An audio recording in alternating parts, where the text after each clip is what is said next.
बिस्मिल्लाहिर्रहमानिर्रहीम अस्सलामु अलैकुम। उम्मीद करती हूँ आप सब खैरियत से होंगे। आज का हमारा टॉपिक है endoplasmic reticulum, its structure and function. Endoplasmic reticulum एक बहुत इंपॉर्टेंट ऑर्गेनेली है इन द यूकैरियोटिक सेल, लेकिन ये प्रोकैरियोटिक सेल में एब्सेंट होता है क्योंकि इसमें ऑर्गेनेली प्रेजेंट नहीं होते। Endoplasmic reticulum perform very important function in eukaryotic cell. We will discuss all the functions in detail. Endoplasmic reticulum basically network of long flattened sacs, tubules and vesicles in the eukaryotic cell।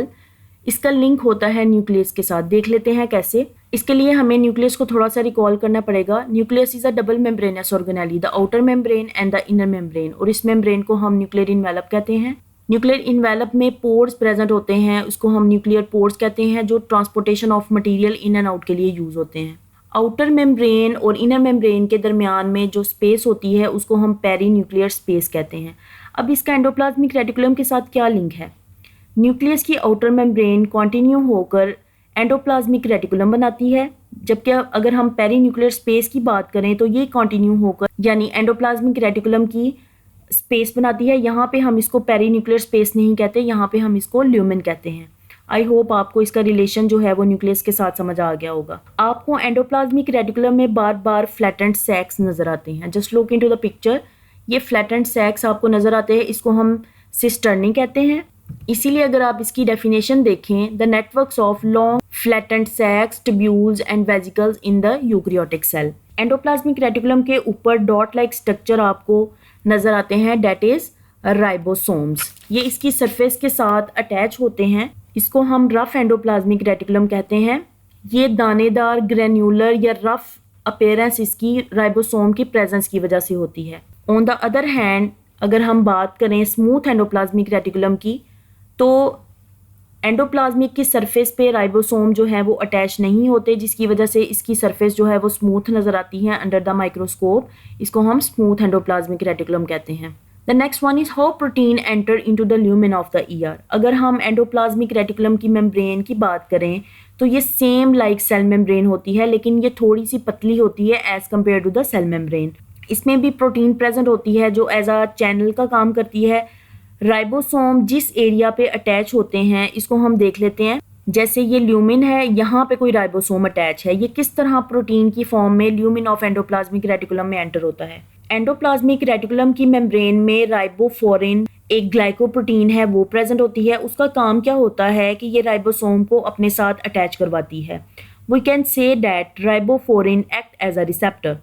अब यहाँ पे राइबोफोन protein के साथ एक और protein होती है जिसको हम ट्रांसलोकॉन प्रोटीन भी कहते हैं। ये एक तरह की ट्रांसपोर्ट प्रोटीन होती है जिसका फंक्शन क्या होता है कि जब राइबोसोम प्रोटीन बनाएगा तो ये protein directly into the endoplasmic reticulum lumen में एंटर हो जाएगी बाय यूजिंग दिस ट्रांसलोकॉन। राइबोफ्लोरिन के साथ राइबोसोम का हमेशा लार्जर सब यूनिट जो है वो अटैच होता है। This is only for your information. Next we will discuss about the function of endoplasmic reticulum. As you know, endoplasmic reticulum दो तरह के होते हैं, rough endoplasmic reticulum and smooth endoplasmic reticulum.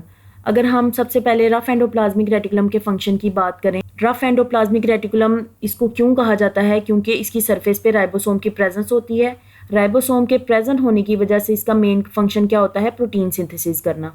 अब हम देख लेते हैं कि प्रोटीन सिंथेसिस होती कैसे है। यहाँ पे ये न्यूक्लियस है, इसके साथ एंडोप्लाज्मिक रेटिकुलम जो है वो अटैच है। अगर हम रफ एंडोप्लाज्मिक रेटिकुलम के फंक्शन की बात करें तो रफ एंडोप्लाज्मिक रेटिकुलम में राइबोसोम ने प्रोटीन बनानी है और इसको ल्यूमेन ऑफ एंडोप्लाज्मिक रेटिकुलम में इसको ट्रांसपोर्ट कर देना है with the help of some enzymes. यहाँ पे प्रोटीन मॉडिफाई होगी, उसकी पैकेजिंग होगी और इसके साथ समटाइम्स कार्बोहाइड्रेट के कुछ मॉलिक्यूल अटैच हो जाएंगे जो इसको ग्लाइकोप्रोटीन में कन्वर्ट कर देते हैं। देन ये ग्लाइकोप्रोटीन जो है वो वेजिकल की फॉर्म में एंडोप्लाज्मिक रेटिकुलम से बाहर आ जाती है। अब ये जो प्रोटीन वेजिकल की फॉर्म में एंडोप्लाज्मिक रेटिकुलम से बाहर आई है, इसकी सरफेस पे एक प्रोटीन प्रेजेंट होती है जिसको कोप प्रोटीन कहा जाता है। ये कोप प्रोटीन जो है इसकी सरफेस को कवर कर देती है। इसका काम क्या होता है? ये प्रोटीन टारगेट करती है वेजिकल्स को टुवर्ड्स द गोल्जी बॉडीज। ये एक तरह से इसको पाथ प्रोवाइड करती है ताकि सेल जो है वो इधर उधर ना जाए। यहाँ पे ये मज़ीद मॉडिफाई होती है गोल्जी बॉडीज़ में। अब ये रेडी हो चुकी है कि इसने कौन सा फंक्शन जो है वो आगे जाके परफॉर्म करना है। ये तीन तरह के फंक्शन परफॉर्म करती है। The first one is plasma membrane. यहाँ तो ये प्लाज्मा मेम्ब्रेन का हिस्सा बन जाएगी, लाइक ग्लाइकोप्रोटीन या ट्रांसपोर्ट प्रोटीन बन जाएगी, या ये कन्वर्ट हो जाएगी लाइजोसोम।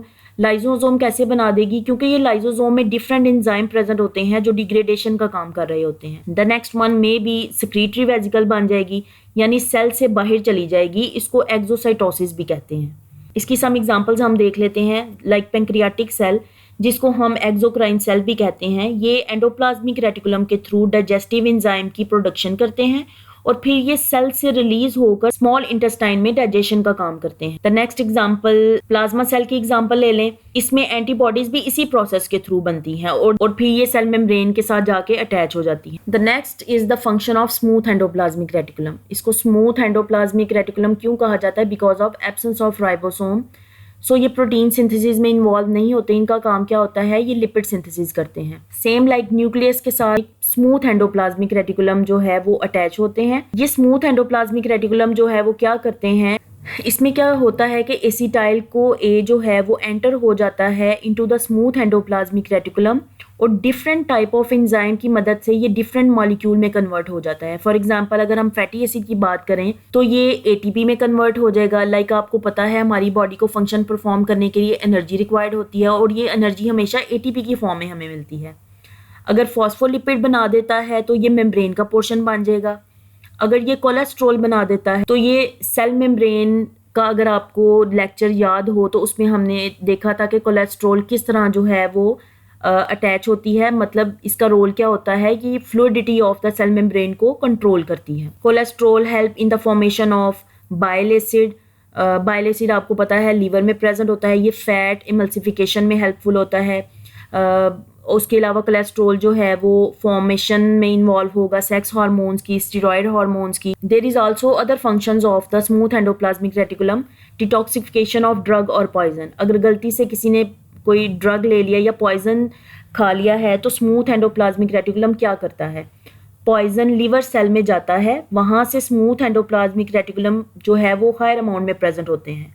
स्मूथ एंडोप्लाज्मिक रेटिकुलम उन ड्रग्स के साथ हाइड्रोक्सिल ग्रुप को अटैच करता है, then form water soluble molecule, so ये इजीली एक्सक्रीट हो जाएं आउट ऑफ द बॉडी, और इसको हम बायो ट्रांसफॉर्मेशन ऑफ ड्रग या पॉइजन भी कहते हैं। नेक्स्ट इसका फंक्शन है स्टोरेज ऑफ कैल्शियम। ये कैल्शियम जो है उसको भी स्टोर करता है। अगर हम अपने मसल्स को देखें तो स्मूथ एंडोप्लाज्मिक रेटिकुलम यहाँ पे हायर अमाउंट में प्रेजेंट होंगे और यहाँ पे कैल्शियम स्टोर होगी जो हमारे मसल कॉन्ट्रैक्शन में हेल्पफुल होती है। अब हम अपने टॉपिक को कंक्लूड करते हैं। आज हमने पढ़ा एंडोप्लाज्मिक रेटिकुलम होता क्या है, इसका स्ट्रक्चर हमने डिस्कस किया कि इसका न्यूक्लियस के साथ लिंक क्या है और कैसे एंडोप्लाज्मिक रेटिकुलम जो है वो इसकी एक्सटेंशन में बनते हैं। Next one are the types of endoplasmic reticulum. इसकी दो टाइप्स हैं, रफ एंड स्मूथ। रफ क्यों है? Because of the presence of ribosome, और स्मूथ क्यों है? Because of the absence of ribosome. Next हमने इसके फंक्शन को देखा। Rough endoplasmic reticulum protein synthesis में इन्वॉल्व होता है। स्मूथ एंडोप्लाज्मिक रेटिकुलम का क्या फंक्शन होता है? ये लिपिड सिंथेसिस में इन्वॉल्व होता है, डिटॉक्सिफिकेशन ऑफ ड्रग्स या पॉइजन में इन्वॉल्व होता है, and then the storage of calcium. That's all about today's topic. Thank you so much.